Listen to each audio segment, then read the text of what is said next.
Hello students, कल हमने जो बायोलॉजी की क्लास हुई थी उसमें जो जीवाणुओं की जो संरचना है, जो जीवाणु कोशिका है, उसके बारे में हमने अध्ययन किया था। और आज हम यहाँ पर आकृति और कशाभिकाओं के आधार पर जीवाणुओं के प्रकार पढ़ेंगे। तो सबसे पहले हम यहाँ पर पढ़ेंगे आकृति के आधार पर, आकृति या आकार के आधार पर जीवाणुओं के प्रकार, जीवाणुओं के प्रकार। आकृति या आकार के आधार पर जीवाणुओं के प्रकार। तो आकृति या आकार के आधार पर देखा जाए तो जीवाणु निम्न प्रकार के होते हैं, जैसे पहला गोलाणु। पहला कौन सा हो गया? गोलाणु। नाम से स्पष्ट हो रहा है जिसकी आकृति गोलाकार हो,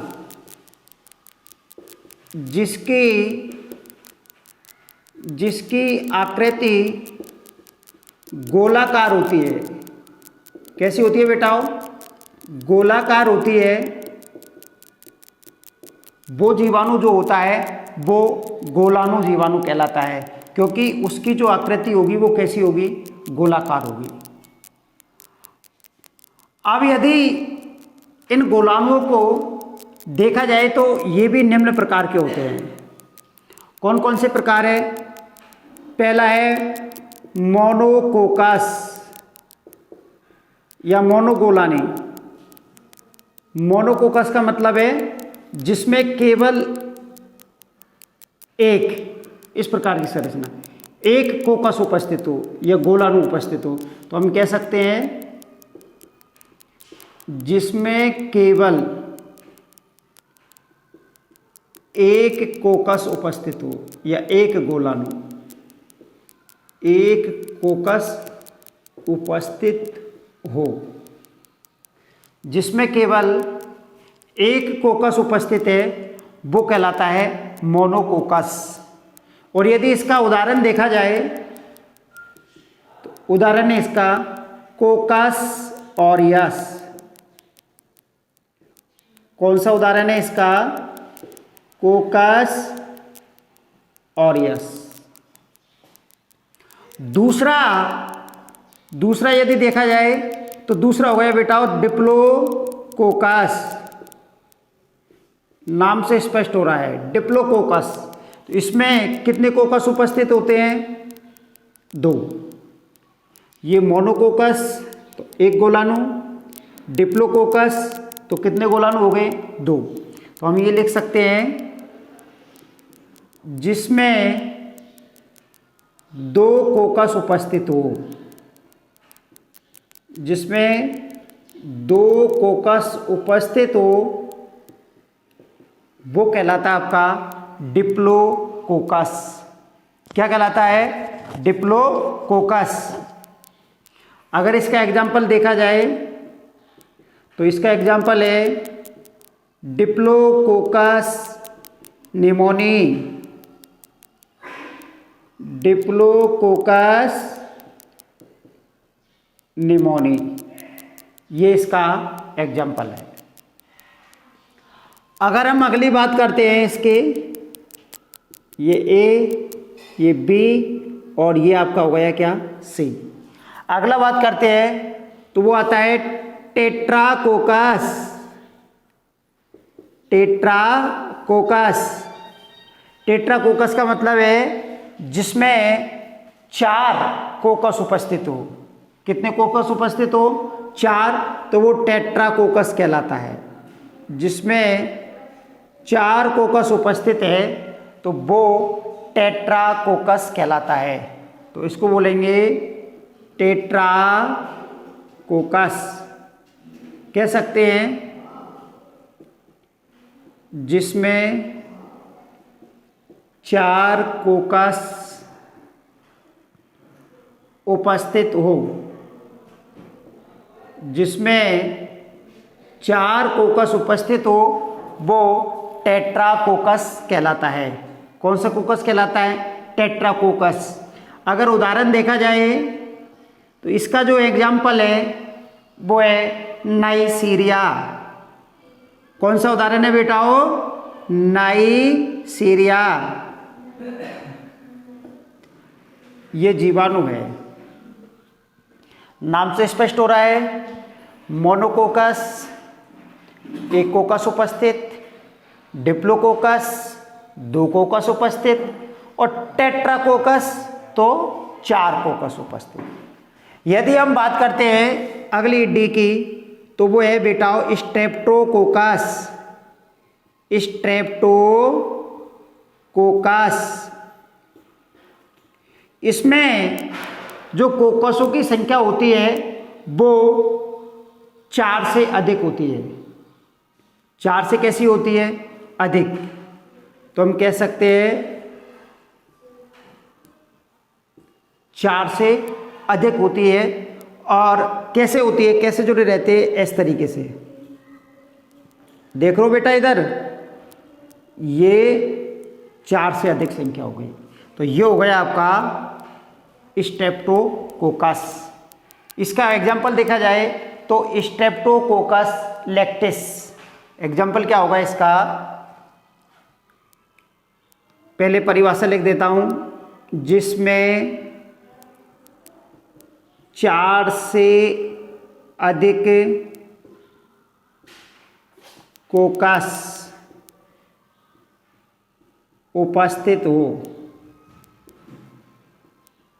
4 से अधिक कोकस क्या हो? उपस्थित हो। ठीक है, तो ये हो गया आपका स्ट्रेप्टोकोकस। अब इसका यदि एग्जाम्पल देखा जाए तो इसका उदाहरण होगा आपका, देखना इधर ध्यान से, स्ट्रेप्टोकोकस, स्ट्रेप्टोकोकस लैक्टिस। कौन सा होगा बेटाओ? Streptococcus lactis. यदि हम एक ही बात करते हैं अगली, तो वो है स्टेफाइलोकोकस।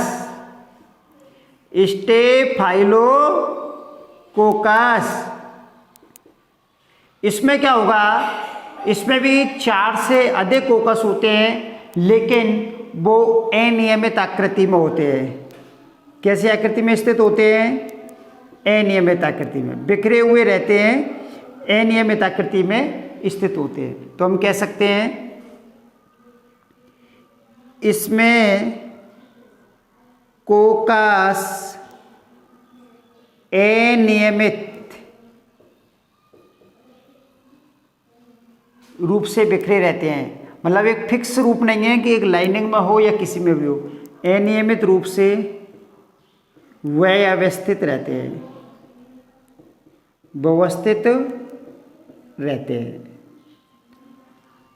अब इसमें उदाहरण जो होगा वो यही हो जाएगा। ये जो मोनोकोकस होते हैं, बहुत सारे मोनोकोकस अनियमित रूप से क्या रहते हैं? व्यवस्थित रहते हैं। तो इसका जो एग्जाम्पल होगा वो हो जाएगा आपका कोकस ऑरियस। क्या हो जाएगा? कोकस ऑरियस। अगर हम अगले उसकी बात करें तो वो है आपका सर्सिनी कोकस। सर्सिनी कोकस, इसमें क्या होगा बेटो? देखो मैं यहाँ लिख रहा हूँ, इसमें 8 से 64 कोकस, 8 से 64 कोकस घनाकार आकृति में व्यवस्थित रहते हैं। कौन सी आकृति में व्यवस्थित रहते हैं? घनाकार आकृति में व्यवस्थित रहते हैं। घनाकार आकृति में क्या रहते हैं? व्यवस्थित रहते हैं। वो गया आपका सर्सिनी कोकस। इसका यदि एग्जाम्पल देखा जाए तो इसका जो उदाहरण है वो है बेटाओ सर्सिनी लुटिया। ये नाम ही ऐसा ही है, सर्सिनी लुटिया। ये जो सर्सिनी लुटिया है, इस प्रकार का जो जीवाणु होता है वो गोलाकार होता है और एक घनाकार आकृति में व्यवस्थित रहते हैं। सर्सिनी लुटिया। कहते हैं इसको। तो ये आपके जीवाणुओं में आकृति आधार के आधार पर देखा जाए तो पहला हो गया आपका कौन सा बेटा, गोलाणु हो गया, गोलाणु। अब यदि हम दूसरे उसकी बात करते हैं तो वो है छड़ाकार, अर्थात छड़ जैसी आकृति। तो मिटा देता हूं इसको। अब अगला है दूसरा जो आकृति के आधार पर देखा जाए तो वो है आपका छड़ाकार। कौन सा है, छड़ाकार। देखो आप छड़ाकार को। दूसरा होगा आपका छड़ाकार। कौन सा है, छड़ाकार है। अब यदि हम छड़ाकार की बात करें तो छड़ाकार जो होता है वो छड़ जैसी आकृति के होते हैं और ये भी निम्न प्रकार के होते हैं, जैसे एकल छड़ाकार। एकल छड़ाकार मतलब एक ही छड़ के रूप में होगा ऐसे, ये एकल छड़ाकार है बेटा, ये आपका एकल छड़ाकार हो गया। तो इसका अगर उदाहरण देखा जाए तो उदाहरण है इसका बेसिलस। कौन सा एग्जाम्पल है इसका, बेसिलस, एकल छड़ाकार। इसके बाद बेटा वो आता है आपका डिप्लो छड़ाकार। डिप्लो छड़ाकार दो छड़ की आकृति में रहते हैं, डिप्लो छड़ाकार। ठीक है, तो हम कह सकते हैं कि इसमें दो छड़ाकार जीवाणु होते हैं या दो छड़ाकार कोकस या दो छड़ाकार जीवाणु होते हैं, जिसको नाम दिया है डिप्लोकोकस। इसका जो एग्जाम्पल है वो है कॉर्नीबैक्टीरियम। कॉर्नीबैक्टीरियम डिप्थीरियाई। कॉर्नीबैक्टीरियम डिप्थीरियाई, ये इसका एग्जाम्पल है, कॉर्नीबैक्टीरियम डिप्थीरियाई। डिप्लो के बाद अगर हम बात करते हैं तो वो आता है आपका स्टेप्टो छड़ाकार। स्टेप्टो छड़ाकार। कौन सा छड़ाकार है, स्टेप्टो छड़ाकार। स्टेप्टो छड़ाकार में क्या होता है कि 4 से अधिक जो है जीवाणु जो होते हैं वो छड़ाकार आकृति में वो अवस्थित रहते हैं, 4 से अधिक। तो हम कह सकते हैं यहाँ पर ये 4 से कैसे है बेटा, अधिक है। ये केवल कितना है, एक छड़ाकार, ये 2 छड़ाकार और ये 4 से अधिक छड़ाकार। इसका यदि एग्जाम्पल देखा जाए तो वो है आपका माइकोबैक्टीरियम।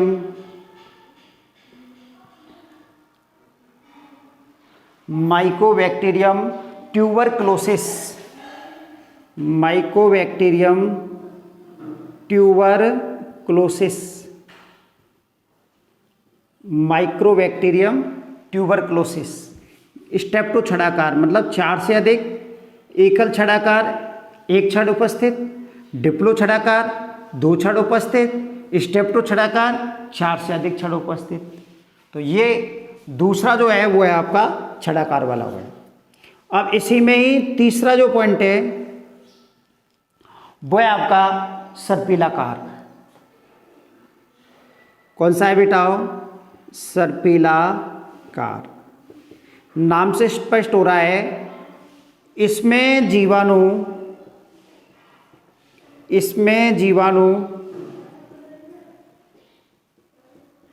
सर्पिलाकार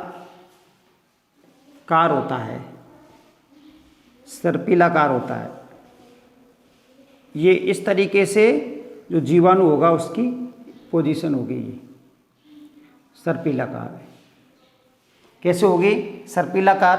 एग्जाम्पल देखा जाए तो इसका जो उदाहरण है वो है स्पाइरेलम। कौन सा एग्जाम्पल है बेटा, स्पाइरेलम। तो ये सर्पिलाकार भी होता है जो जीवाणु होता है, स्पाइरेलम मिराबिलस भी बोलते हैं इसको।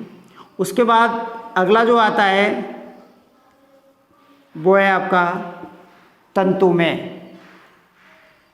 तंतु की अगर बात करें तो इसमें बोल सकते हैं इसमें जीवाणु तंतु के रूप में होता है। एक तंतु होता है तिनका, ऐसे एक तंतु के रूप में होता है जीवाणु। और इसमें जीवाणु जो तंतु के रूप में होता है, इसमें जो एग्जाम्पल्स है वो है आपका बेगियाटोआ मिराबिलस, बेगियाटोआ मिराबिलस। कौन सा होता बेटा इसमें? बेगियाटोआ मिराबिलस। अगला विब्रियो। इसमें वास्तव में जो बेटा जीवाणु होता है वो कोमा की आकृति का होता है। इसमें जीवाणु कोमा जो हम लगाते हैं वो कोमा की आकृति का होता है, कोमा की आकृति का होता है। कौन सी आकृति का होता है?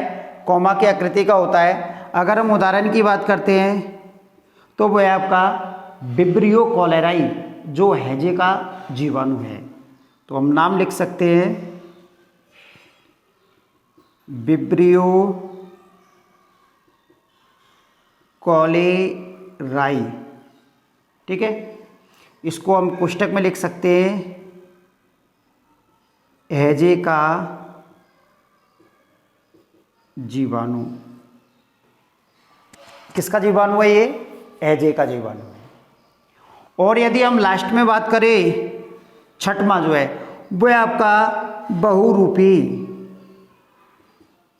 कौन सा है? बहुरूपी। बहुरूपी का मतलब है जिसमें आकार परिवर्तित होता रहता है, आकार में परिवर्तन होता रहता है, वो कहलाता है आपका बहुरूपी। अनेक रूप, कभी गोलाकार तो कभी छदाकार, इस प्रकार से आकार में उसमें परिवर्तन होता रहता है। तो हम कह सकते हैं इसमें जीवाणु